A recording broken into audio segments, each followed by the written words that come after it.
So, welcome students. We were discussing the chemical properties of alkyl halides, that is halogen derivatives. Up till now, we have seen alkaline hydrolysis, okay, and we have carried out the alkaline hydrolysis by using aqueous solution of alkali, that is action of aqueous KOH, or moist silver oxide, and we have seen that the product is alcohols. Okay, so alcohols is the product. Then we have seen the action of alcoholic solution of potassium cyanide. You get alkyl cyanides as the product, but when the silver cyanide is used, the product is slightly different. We are going to discuss it afterwards. Okay, then we have seen the action of sodium or potassium alkoxide, where we have got ethers as the product. Then we have seen the action of silver salt of carboxylic acid, where the products are esters. Okay. Now today we are going to see one reaction which is action of potassium nitrite, that is KNO2. So what happens when potassium nitrite reacts with alkyl halide? So when you take alkyl halide, that is RX, and when it is treated with potassium nitrite, okay, KNO2, what happens? This K and this halogen X is removed in the form of KX, and you get alkyl nitrite as the product. Okay, so you get the product where this NO2 is not attached to this R, that means nitrogen is not attached to this R, but the oxygen is attached to this R, and the product is RO and NO. Totally it is NO2. इथं NO2 आहे, परंतु हा NO2 ज्या वेळेला attach होतो त्यावेळेला तो नायट्रोजननी alkyl ग्रुपला अटॅच होत नाही, तर तो ऑक्सिजननी हा जो आहे तो अटॅच होतो आणि आपल्याला अल्काइल नायट्राइट हा प्रॉडक्ट मिळतो. ओके, म्हणजे जर समजा आपण एखादी जनरल रिएक्शन घेतली, for example suppose if you take this CH3 CH2 and Br, ethyl bromide जर समजा आपण घेतलं, and this ethyl bromide is treated with KNO2, that is potassium nitrite. Okay, what will happen? You will get CH3, then CH2, then O, then N and double bond O plus KBr, and this is ethyl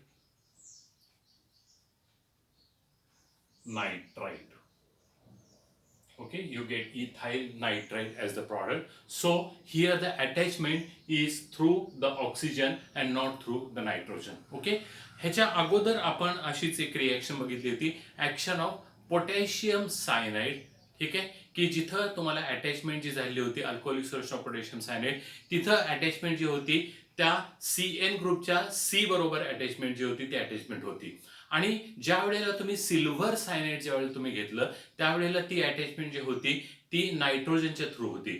तसंच आता इथं होणार आहे, ज्या वेळेला तुम्ही silver nitrite घेता म्हणजे AgNO2 घेता, इथं आपण KNO2 घेतलं होतं, पोटॅशियम नायट्राइट घेतलं होतं, त्याच्याऐवजी जर समजा आपण सिल्वर नायट्राइट जर आपण घेतलं आणि ते अल्काइल हॅलाइड बरोबर ट्रीट केलं, तर काय होतं, तर ती अटॅचमेंट जी आहे ती थ्रू नायट्रोजन होते, म्हणजे हा एक्स आणि हा AG एक्स निघून गेला, आणि मग तुम्हाला अटॅचमेंट झालेली दिसती ती थ्रू नायट्रोजन जी आहे ती नायट्रोजन झालेली दिसती, आणि आपला प्रॉडक्ट मिळाला नायट्रो अल्केन. ठीक आहे, नायट्रो अल्केन हा प्रॉडक्ट मिळाला. आता इथं पुन्हा एकदा आपण एक स्पेसिफिक रिएक्शन घेऊ, CH3 CH2 and Br, ethyl bromide, and this is treated with AgNO2. Okay, आणि मग आता इथं काय होणार आहे, you get CH3 CH2 N आणि 2 ऑक्सिजन. ओके, आणि याला म्हणतात नायट्रो अल्केन.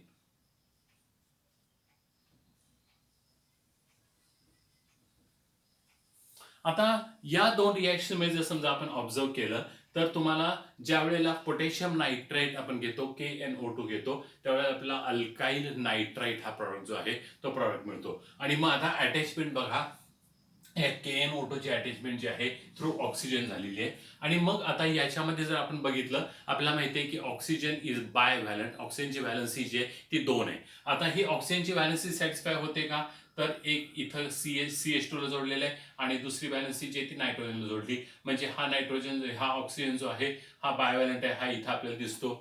नायट्रोजनची व्हॅलन्सी 3 आहे, त्यामुळे नायट्रोजन 3 ठिकाणी जोडलेला आहे का बघा. तर हा डबल बॉन्डनी जोडलेला आहे, म्हणजे इथं 2 झाले आणि ही तिसरी, म्हणजे नायट्रोजनची व्हॅलन्सी सॅटिस्फाय झाली.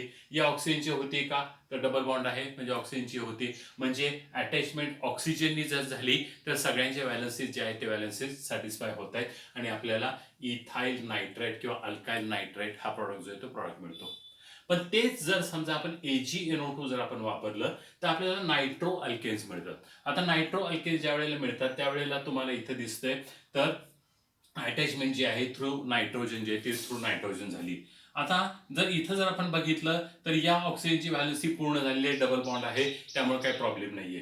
पण जर समजा आपण हा ऑक्सिजन जर घेतला तर इथं फक्त एकच व्हॅलन्सी पूर्ण झालेली दिसते. आणि नायट्रोजन जर बघितला तर नायट्रोजन इथं 4 ठिकाणी जोडलेली दिसतोय. ओके, आपल्याला माहिती आहे की नायट्रोजन लोन पेअर आहे वगैरे. ठीक आहे. आता इथं ज्या वेळेला अटॅचमेंट झालेली दिसते त्यामुळे नायट्रोजन 4 ठिकाणी जोडलाय, म्हणजे नायट्रोजन इलेक्ट्रॉन डिफिशियंट आहे. So it will carry a small positive charge और टोटल पॉझिटिव्ह चार्ज. ओके. आणि ऑक्सिजन जो आहे तिथं व्हॅलन्सी पूर्ण नाही, ऑक्सिजनवर निगेटिव्ह चार्ज असेल. ओके, म्हणजे अशा पद्धतीने हा नायट्रो अल्केन जो आहे तो नायट्रो अल्केन इथं तयार होणार आहे. आता या रिॲक्शन्स मध्ये जर आपण बघितलं तर आपल्याला अटॅचमेंट जे आहे त्या अटॅचमेंटसाठी 2 वेगवेगळे पार्ट्स आहेत. म्हणजे NO2 ची ज्यावेळेला अटॅचमेंट होते त्यावेळेला थ्रू ऑक्सिजन होईल, म्हणजे ऑक्सिजन देखील अटॅच करू शकतो अल्काइल ग्रुपला, किंवा थ्रू नायट्रोजन होईल, म्हणजे नायट्रोजन देखील अटॅचमेंट जे आहे ते अटॅचमेंट करू शकतो. आणि मग ज्या वेळेला असे 2 सेंटर्स असतात अटॅचमेंटसाठी, आता NO2 मध्ये ऑक्सिजनच्या थ्रू अटॅचमेंट असेल किंवा नायट्रोजनच्या थ्रू अटॅचमेंट असेल, असे ज्यावेळेला 2 सेंटर ज्यावेळेला येतात त्यावेळेला त्याला म्हणतात अँबीडेंटेड न्यूक्लिओफाइल. ओके, अँबी म्हणजे दोन्ही. ओके, दोन्ही साईडने अटॅचमेंट जे आहे ते अटॅचमेंट पॉसिबल आहे. मग हे जे मी मगाशी बोललो की ज्यावेळेला KCN पोटॅशियम सायनाइड आणि सिल्वर सायनाइड आपण ज्यावेळेला घेतो त्यावेळेला कार्बन आणि नायट्रोजन हे 2 सेंटर्स आहेत की जे अटॅचमेंटसाठी उपयोगाचे आहेत, ते उपयोगाला होणार आहेत. मग ज्या वेळेला तुम्ही KCN घेता त्यावेळेला अटॅचमेंट जे आहे थ्रू कार्बन होते, आणि ज्या वेळेला AgCN घेता त्यावेळेला अटॅचमेंट थ्रू नायट्रोजन होते. त्यामुळं पोटॅशियम सायनाइड जर आपण घेतलं तर आपल्याला प्रॉडक्ट जो आहे तो अल्काइल सायनाइड मिळालेला होता, आणि ज्यावेळेला AgCN ज्यावेळेला आपण घेतला होता त्यावेळेला आपल्याला अल्काइल आयसोसायनाइड मिळालेला होता.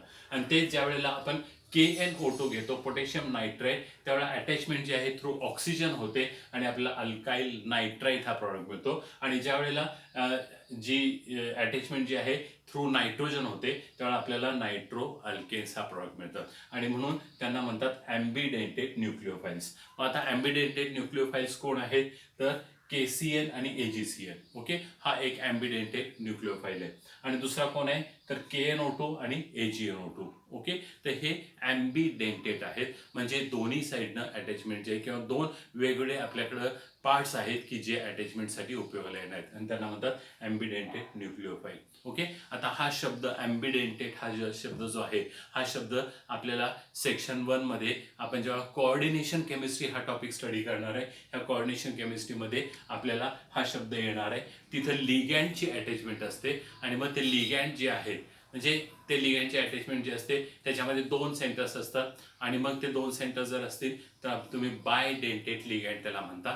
ओके, आता इथं आपल्याला माहिती आहे की 2च सेंटर आहेत, आणि ते 2 सेंटर जे आहेत ते दोन्हीच्या थ्रू अटॅचमेंट आहे, आणि म्हणून शब्द वापरलाय अँबीडेंटेड न्यूक्लिओफाइल. ओके, मग अशा पद्धतीने ज्या वेळेला तुम्ही पोटॅशियम नायट्राइट घेता त्यावेळेला तुम्हाला अल्काइल नायट्राइट हा प्रॉडक्ट मिळतो, आणि जेव्हा तुम्ही नायट्रो अल्केन्स घेता त्यावेळेला तुम्हाला प्रॉडक्ट जो आहे तो प्रॉडक्ट नायट्रो अल्केन्स हा मिळतो. तुम्ही जर अल्काइल ग्रुप बदलला, म्हणजे इथं इथाइलच्या ऐवजी समजा तुम्ही मिथाइल घेतला, CH3 आणि PR घेतला आणि KNO2 बरोबर ट्रीट केला, तर तुम्हाला मिथाइल ब्रोमाइड घेतलेला आहे म्हटल्यानंतर मिथाइल नायट्राइट मिळेल. ओके, तसं इथं मिथाइल ब्रोमाइड घेतला तर तुम्हाला मिळणार आहे नायट्रो मिथेन हा प्रॉडक्ट. ओके, अशा पद्धतीने तुम्ही अल्काइल ग्रुप चेंज करू शकता, आणि त्या ठिकाणी आपण हे जे ग्रुप्स जे आहेत ते ग्रुप्स आणू शकता. म्हणजे NO2 ग्रुप जो आहे तो वेगवेगळ्या पद्धतीने अटॅचमेंट जे ते अटॅचमेंट तुम्हाला करू शकतो. Okay, so this is about action of KNO2 that is potassium nitrate and action of AgNO2 that is silver nitrate. Okay, आणि यानंतर आपण एक अत्यंत महत्त्वाची रिॲक्शन जी आहे ती महत्त्वाची रिॲक्शन घेणार आहे आणि ही आपण आपल्या पुढच्या व्हिडिओमध्ये आपण घेऊ. Thank you very much.